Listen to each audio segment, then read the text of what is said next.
Guys, good morning. My name is Ivy. Today we are going to be doing day 2 of orientation. I'm glad to have you guys back. So let's just jump right into it. The agenda for today, we're going to be going over HR, departmental, and then release of information. So for HR, they will be ensuring that a safe environment is being maintained, and they're going to be doing this by providing a handbook with the policy and procedures of what to do to maintain a safe environment, and then what to do whenever an emergency arises. This handbook will also discuss pay periods, travel and administration procedures, and then for labor and law compliance, we are compliant with the Fair Labor Standard Act, the Family and Medical Leave Act, the Employee Retirement Income and Security Act. And then for training, you will have a trainer. You'll have them for 2 to 3 weeks. It's going to be like the buddy system. And then before you even start training with your trainer, you will have to train on the computer, and the computer training will just go over everything a lot deeper and thorough. That way you know what to do before you even get on the floor. That way it makes things a little bit more easier. And then for health and safety, we are part of the OSHA Act. There is going to be a flyer hung up in the break room for you all to read, but it is in your handouts as well. So to ensure proper training for health and safety, that is going to be in the computer training also. So employee benefits, I'm sure you guys have been waiting for this. And then we will be talking about workers' compensation as well. But for the benefits, we are providing you with health insurance plans and how it works with a summary of the benefits.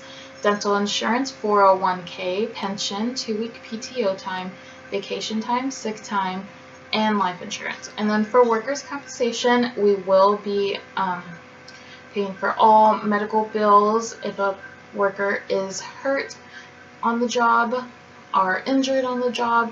And when someone is injured, please call 911 right away.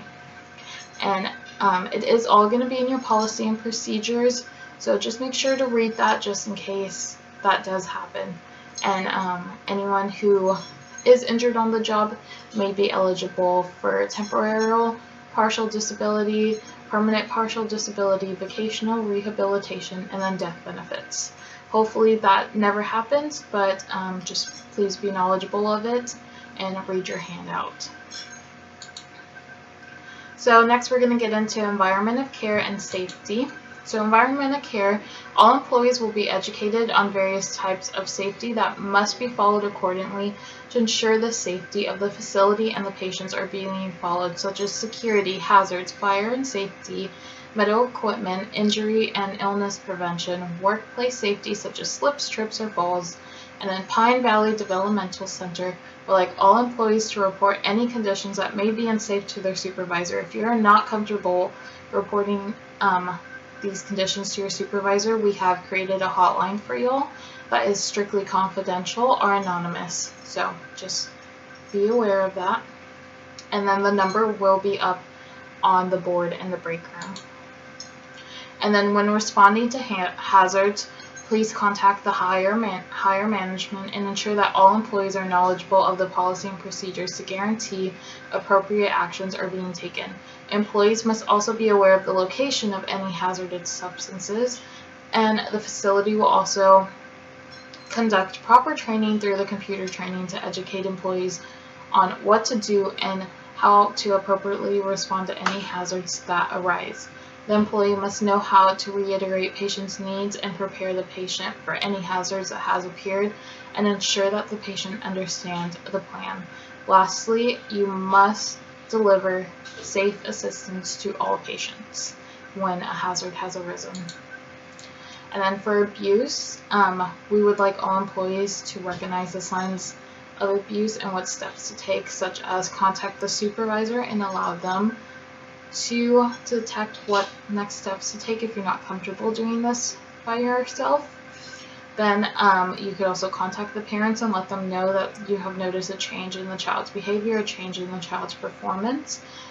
The instructor may also notice signs such as a child barely being able to look at the parent or touch them.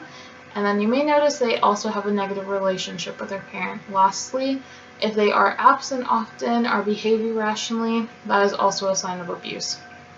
In addition, the employee must then follow the policy and procedure in the handbook given on what to do when they have recognized these signs of abuse, and it will also be in the computer training to ensure everyone knows what to do when abuse is occurring. So for infection control, the employees will be given a CDC handout that will include preventive measures and the types of infections controls that need to be maintained in the facility.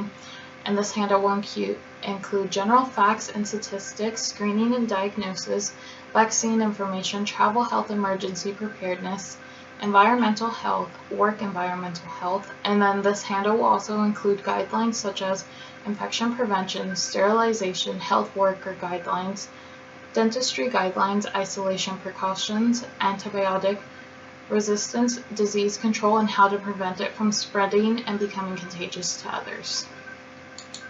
Alright guys, it's time for break.